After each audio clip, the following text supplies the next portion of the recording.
of the absolute failure of law enforcement to take action that we felt like we had no choice but to tell the story. And frankly, the absolute failure of mainstream media, I might add.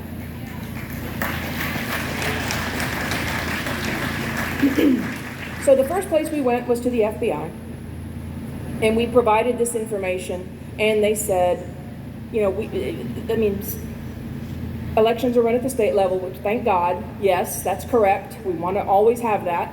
But if you can show coordination, well, then we might be able to get involved. We said, stick around. We then went to Georgia, and I won't bore you with all of the sordid details, but over the time, we have made presentations in Georgia, in Arizona, in Wisconsin, and here in Pennsylvania. And with the exception of making us the target, very little has happened. Why is that?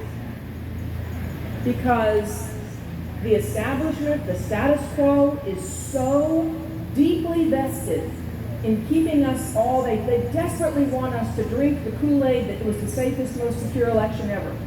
Even when we know that was clearly not the case. People from around the world see that 2020 was a clown show.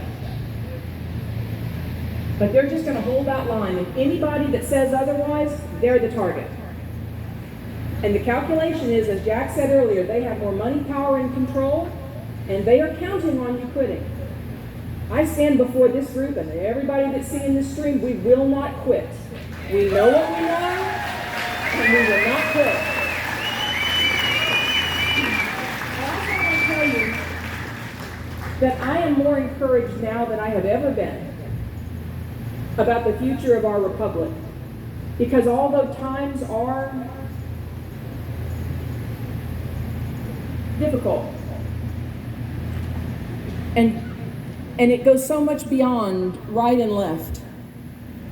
The communist influence that is trying to infiltrate this, that has infiltrated this country,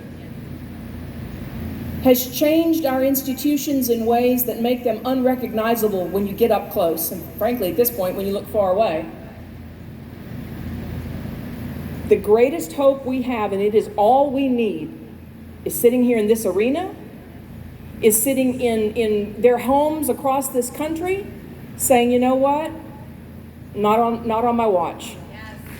That's it. That's it. That's all we need. And the courage to believe. And the courage to believe. To believe in each other. To believe in that still small voice inside of us that says, you're here for a reason. Don't you take this lying down. You know what you're seeing. Trust your eyes. Trust your gut.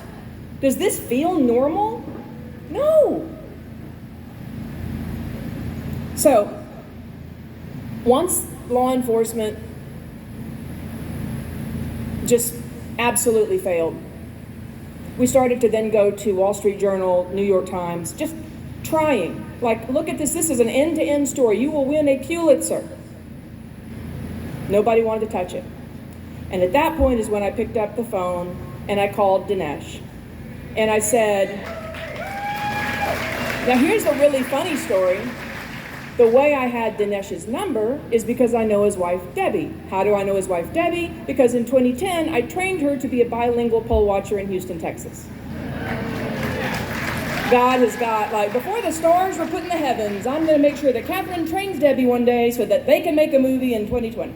So, it's just the way it works. And it's just the way this journey, I mean, if I ever doubt, because there's some pretty tough things happening in our world right now.